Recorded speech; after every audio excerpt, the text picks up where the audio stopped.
ခန္ဓာကိုယ်အပေါ်ပိုင်းကကြီးပြီးတော့ခန္ဓာကိုယ်အောက်ပိုင်းသေးနေတဲ့တရိကန်ဆောက်ထိုးပုံစံမျိုးခန္ဓာကိုယ်မျိုးစားတွေရှိလားမင်္ဂလာပါဒီချန်တော်ပါကျမတို့အသက်30ကျော်လာပြီဆိုတာနဲ့ခန္ဓာကိုယ်မှာကြွက်သားလေးတစ်ဖြည်းဖြည်းဆုံးရှုံးလာကြတယ်။ထို့သဖြင့်အိမ်အောင်တဲ့အမျိုးသမီးလေးတွေပေါ့နော်။အိမ်အောင်တဲ့အမျိုးသမီးလေးတွေဆိုရင်ကျမကြွက်သားလေးတွေဟာတင်းမှုနည်းလာပြီးတော့တဖြည်းဖြည်းတင်မားလေးတွေပျော့လာတယ်။တင်မားလေးတွေရှောလာကြတယ်ပေါ့။ဒီဟာလေးတွေအတွက်တင်မားလေးကျင်ငယ်လေးတွေကိုကစားပေးရမယ်။ဒါမှတင်မားရှိတ်ကလေးလည်းလှလာသလိုခန္ဓာကိုယ်ရဲ့အပေါ်အောက်လေးတွေလည်းညှိသွားမှာဖြစ်တယ်ပေါ့နော်။ဒီနေ့လေ့ကျင့်ငန်းလေးကတော့ခန္ဓာကိုယ်အပေါ်ပိုင်းကြီးပြီးတော့ခန္ဓာကိုယ်အောက်ပိုင်းရှူတဲ့ရိကန်ဆောက်ထိုးပုံစံခန္ဓာကိုယ် body shape ရှိတဲ့အမျိုးသမီးတို့အတွက်လိုက်ပါကစားလို့ရမယ်လေ့ကျင့်ငန်းလေး2မျိုးကိုဝေမျှပေးမှာဖြစ်ပါတယ်မိမိကခန္ဓာကိုယ်အပေါ်ပိုင်းကြီးရဆိုပြီးတော့ခန္ဓာကိုယ်အပေါ်ပိုင်းကိုကြကျင်လို့အပေါ်ပိုင်းလေးကျင့်ငန်းနေကြည့်ပဲရွေးပြီးတော့လုပ်လို့မရဘူးအဲ့လိုပဲခန္ဓာကိုယ်အောက်ပိုင်းကသေးတယ်ဆိုပြီးတော့သူ့ကိုထွားလာအောင်ခန္ဓာကိုယ်အောက်ပိုင်းလေးကျင့်ငန်းနေကြည့်ပဲလုပ်လို့မရပါဘူးခန္ဓာကိုယ်အပေါ်အောက်မျှတအောင်လုပ်ပေးဖို့လိုအပ်ပါတယ်ဒီကနေ့အတွက်ကတော့ခန္ဓာကိုယ်အပေါ်ပိုင်းကြီးတဲ့အမျိုးသမီးတွေအတွက်လိုက်ပါကစားလို့ရမယ်လေ့ကျင့်ငန်း2မျိုးကိုဝေမျှပေးလိုက်ပါတယ်ပထမလေ့ကျင့်ငန်းလေးကတော့အလေးပေါ့လေးကိုသုံးပြီးတော့ကစားမယ်နော်အိမ်မှာရေတံမှုရှိရဆိုရေတံမှုလေးတွေကိုသုံးပြီးကင်ပြီးတော့ဆော့ပြီးလို့ရတယ်။အမွေအလေးရှိရဆိုရင်အလေးလေးကိုကင်ပြီးတော့ဆော့ပြီးလို့ရပါတယ်။ပထမကစားနည်းလေးကတော့အလေးလေးကိုကင်ထားပြီးသွားရင်တို့လက်သီးထိုးတဲ့ပုံစံမျိုးပဲ။လေးကို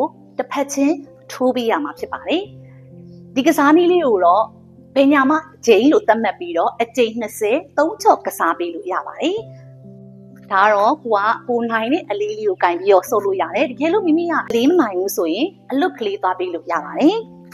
ဒုတိယကစားနည်းလေးကလည်းအလေးတစ်စုံကိုအသုံးပြုပြီးတော့ကစားပေးရမှာဖြစ်ပါတယ်။ကစားနည်းပုံစံလေးကတော့အလေးတုံးကိုလက်မှာကင်ထားပြီးသွားရင်လက်ကိုအခုံးနဲ့တန်းနဲ့ဖြစ်အောင်မြောက်ပေးရမှာဖြစ်ပါတယ်။ဖြည်းဖြည်းလေးမြောက်မယ်။ဖြည်းဖြည်းလေးပြန်ချပေးမယ်။ဖြည်းဖြည်းလေးမြောက်မယ်ဖြည်းဖြည်းလေးပြန်ချပေးမယ်လက်ကြီးကိုပေါ့အဆန်ကြီးပေါ့နော်အဆန်ကြီးလက်ကိုအဆန်ကြီးမြောက်တာမဟုတ်ဘဲနဲ့တထောင်လေးကိုအနည်းငယ်ကွေးပြီးတော့မြောက်ပေးရမှာဖြစ်ပါတယ်